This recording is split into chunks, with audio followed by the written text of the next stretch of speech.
मगरूर का मजबूर से सौदा नहीं होता, और अगर होता है तो अंजाम अच्छा नहीं होता, और आदमी किसी के लाश पे चढ़कर ऊंचा नहीं होता। हेलो दोस्तों, आदाब, नमस्कार, सत श्री अकाल। मैं हूं आपका दोस्त पालिनी हुसैन। दोस्तों, 1.5 महीना पुराना इसराइल और फिलिस्तीन का भयानक युद्ध 4 दिनों के लिए विराम की स्थिति में पहुंच गया है। इस युद्ध में बताया जा रहा है कि फिलिस्तीनियों ने लगभग 14,000 फिलिस्तीनियों ने अपने प्राणों की आहुति दे दी और डटकर इसराइल का के बर्बरता का जवाब देते रहे। इस युद्ध को रुकवाने के लिए दुनिया के तमाम लोग, अमन पसंद लोग प्रयासरत थे।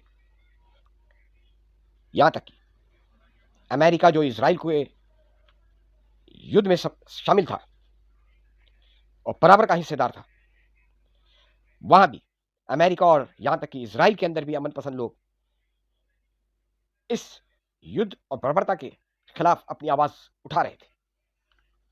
इसराइल ने अपनी बर्बरता का सबूत देते हुए अल शफा फिलिस्तीन के अल शफा हॉस्पिटल के अंदर प्रवेश कर गए, और इसराइल की सेना यह दावा करने लगी कि अल शफा हॉस्पिटल के अंदर एक टनल है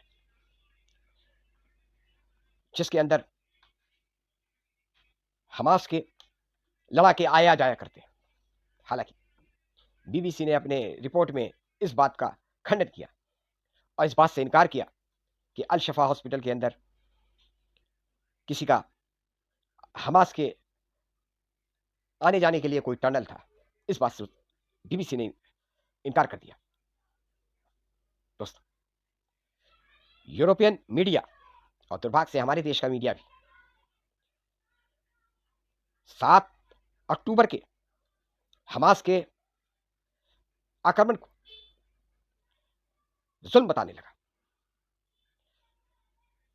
अगर 7 अक्टूबर को फिलिस्तीनी लड़ाकों द्वारा जो कार्रवाई की गई, तो फिर अगर वो गलत था, तो फिर 7 ही अक्टूबर को, 7 अक्टूबर 1915 को फिलिस्तीन की एक लड़की जिसकी उम्र 18 वर्ष थी, वो नकाब पहनकर जा रही थी। तब इजराइल के सैनिक उसके नकाब को नोचने का प्रयास किया। तब वो फिलिस्तीन की लड़की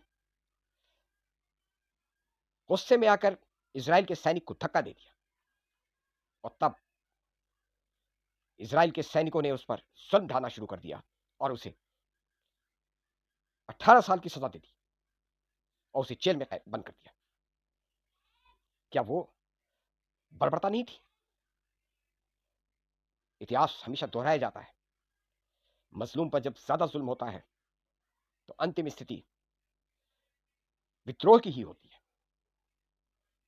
खैर, आज फिलिस्तीन ने इस 4 दिन का जो युद्ध विराम किया है, अपनी शर्तों पर किया है, और इसको भी पूरे दुनिया का मीडिया और यूरोपियन मीडिया और दुर्भाग्य से हमारे देश का मीडिया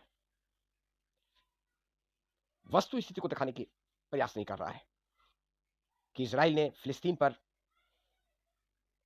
क्या क्या किया है। खैर, आज जो 4 दिनों के लिए विराम की स्थिति स्थापित की गई है और हमास द्वारा 50 इजरायली बंधकों को छोड़ने की जगह पर इसराइल ने 150 फिलिस्तीनियों को रिहा किया है।